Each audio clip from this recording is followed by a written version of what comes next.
Coming to AP politics, O letter ఇప్పుడు AP పాలిటిక్స్ను Sheikh చేస్తోంది. ఆ లెటర్ చుట్టూనే రాజకీయం చక్కర్లు కొడుతోంది. అలా ఎలా రాస్తారని కొందరు, రాస్తే తప్పేంటని మరికొందరు. ఇలా రెండు వర్గాలుగా విడిపోయి మాటల కత్తులు దూసుకుంటున్నారు. ఇంతకీ ఏపీ బీజేపీ చీఫ్ పురంధేశ్వరి లేఖ ఎందుకు కాకరేపుతోంది? ఆ లేఖలో ఉన్న వివాదాస్పద అంశాలేంటి? Look into it.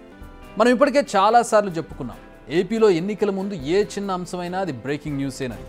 అలాంటిది రాష్ట్రంలోని ఐఏఎస్ ఐపీఎస్ను లాట్లుగా ఎలక్షన్ కమిషన్ మార్చడం చాలా పెద్ద విషయం. ఇప్పటికే ఈ విషయంపై అధికార విపక్షాల మధ్య దుమారం రేగుతుంది. అయితే వారిని ఉన్నట్టుండి ఎందుకు ట్రాన్స్ఫర్ చేశారు, ఎవరు ఫిర్యాదు చేశారన్న ప్రశ్నలకు సమాధానం దొరికింది. బీజేపీ ఏపీ చీఫ్ పురంధేశ్వరి రాసిన లెటర్ కారణంగానే ఈ బదిలీలు జరిగాయని ఆలస్యంగా తెలియడంతో రాష్ట్రంలో రాజకీయం మరింత హీట్ ఎక్కింది.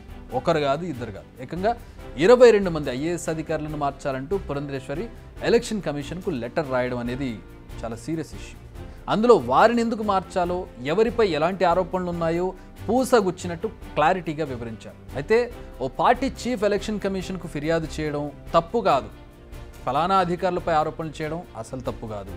వారు అలాంటి వారు, ఎలాంటి వారు, వారిపై వ్యక్తిగతంగా ఎలా ప్రవర్తిస్తున్నారు అది కూడా కంప్లైంట్ చేయడం అనేది తప్పు కాదు. కానీ వారి స్థానంలో ఎవరిని నియమించాలంటే వీళ్ళని ట్రాన్స్ఫర్ చేసి వీళ్ళ స్థానంలో ఫలానా వాళ్ళని తీసుకురావాలని చెప్పడమే ఇక్కడ ప్రధానంగా వివాదానికి కారణమైంది. అనేక సందేహాలకు కూడా అక్కడ తెర మీదకి తీసుకొచ్చే ప్రయత్నం జరుగుతుంది. దీనివల్ల ఒక సామాజిక వర్గాన్ని టార్గెట్ చేస్తూ, కొందరిపై అధికారుల పర్సనల్ ఇష్యూస్ను రైజ్ చేస్తూ, మరికొందరిపై ఎన్నికల విధులతో సంబంధం లేని అధికారులను వేరే రాష్ట్రానికి పంపాలంటూ మరికొందరిని, ఇలా సాగుతూ వెళ్ళింది ఆమె లెటర్లోని ఆరోపణల లిస్టు. దీనిపైనే ఇప్పుడు అధికార వైసీపీ నేతలు విమర్శలు చేస్తున్నారు.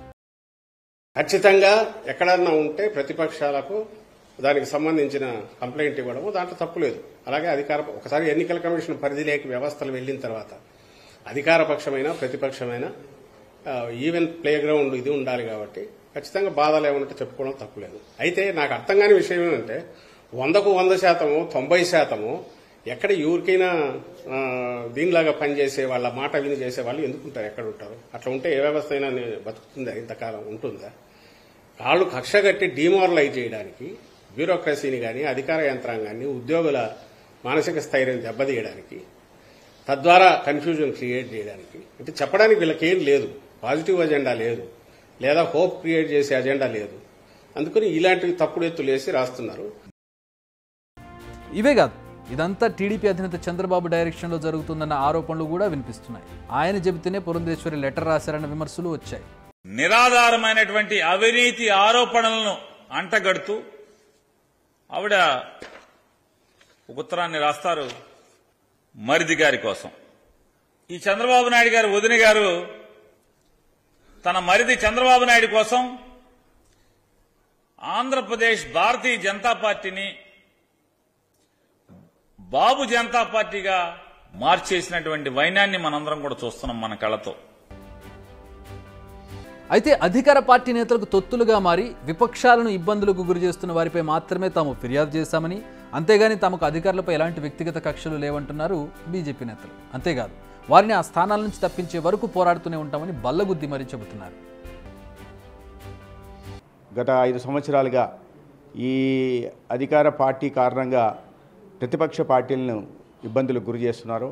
అటువంటి అధికారులను ముఖ్యంగా పై స్థాయి నుంచి, చీఫ్ సెక్రటరీ దగ్గర నుంచి, డీజీపీ దగ్గర నుంచి కింద దాకా కూడా వాళ్ళ లిస్ట్ తయారు చేసి వాళ్ళ భారతీయ జనతా పార్టీ తరఫున ఎన్నికల సంఘానికి ఫిర్యాదు చేయడం జరిగింది. వీళ్ళని తక్షణమే విధుల నుంచి తప్పించి ఒక నిజాయితీ కలిగిన అధికారుల్ని, ఒక రాజ్యాంగం వ్యవస్థ పట్ల నమ్మకం ఉన్న అధికారులని నియమించాల్సిన బాధ్యత ఉంది. అప్పుడే ఈ రాష్ట్రంలో, ఆంధ్రప్రదేశ్లో ఎన్నికలు సజావుగా కొనసాగే అవకాశం ఉంది. కాబట్టి దీని మీద భారతీయ జనతా పార్టీ పోరాడుతుంది, అధికారులను తప్పించేదాకా పనిచేస్తుంది. టీడీపీ నేతలైతే ఏకంగా వార్నింగ్ ఇస్తున్నారు. నేతల కోసం కాదు, ప్రజల కోసం మాత్రమే పనిచేయాలని. హద్దు మీరు ప్రవర్తిస్తే భవిష్యత్తులో ఇబ్బందులు ఎదుర్కోక తప్పదని అంటున్నారు వాళ్ళు. నేను ఒకటే చెప్తున్నాను, జగన్మోహన్ రెడ్డి ఒక దుర్మార్గుడు. స్వార్థం కోసం ఇంతవరకు ఎప్పుడూ లేని విధంగా అధికార యంత్రాంగాన్ని, అధికారుల్ని, పారిశ్రామికవేత్తలను కూడా తనతో కూడా జైలు తీసిపోయాడు. అది తన నైజం. ఇప్పుడు మళ్ళా అలాంటి తప్పుడు పనులు చేపించి వాళ్ళకు కూడా నష్టం చేసే పరిస్థితికి వస్తున్నాడు. అందరూ జాగ్రత్తగా ఉండమని కోరుతున్నా, అప్రమత్తంగా ఉండమని కోరుతున్నా. ఇది పోయే ప్రభుత్వం, వచ్చేది ఎన్డీఏ, దాంట్లో అనుమానం లేదు. కానీ తప్పుడు పనులు చేసి అనవసరంగా ఇరుక్కోవద్దండి. ఇరుక్కొని లేనిపోని బాధపడద్దండి. వారి మాటలు విన్నాం, వీరి మాటలు కూడా విన్నాం. రాజకీయ విమర్శలు, పరస్పర ఆరోపణలు కామన్. కానీ ఫలానా అధికారిని పక్కన పెట్టండి అని చెప్పడం వరకు ఓకే, కానీ ఆయన స్థానంలో ఫలానా వారిని కూర్చోబెట్టండి అంటూ నేరుగా ఈసీకి సూచించడంపైనే అస్సలు రగడ జరుగుతుంది.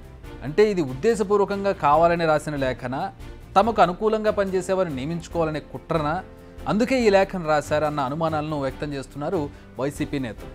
ఈ లెటర్ను పురంధేశ్వరి మార్చి 26న ఈసీకి పంపించారు. ఆ లిస్టులో ఉన్న కొందరిని ఎన్నికల కమిషన్ ఇప్పటికే బదిలీ చేసింది. అంటే ఆమె పోరాటం కొంచెం ఫలించినట్టే. కానీ ఆమె చెప్పిన వారికి మాత్రం పోస్టింగ్ ఇవ్వలేదు ఈసీ. నిజానికి ఎలక్షన్ కమిషన్ తన నిర్ణయాలను సీఎస్ ద్వారా అమలు చేస్తోంది. పురంధేశ్వరి చెప్పినా చెప్పకపోయినా ఇతర అధికారులకు పోస్టింగ్ ఇస్తుంది. కానీ లెటర్లో ఉన్న వారికే పోస్టింగ్ ఇస్తే మాత్రం వైసీపీకి ఇదో అస్త్రంగా మారనుంది. ఇప్పటి వరకైతే అలాంటి వారిని ఎవరిని నియమించలేదు. కానీ ఇక మీదట నియమిస్తే మాత్రం అది మరొక ఇష్యూగా మారే అవకాశం ఖచ్చితంగా ఉంది.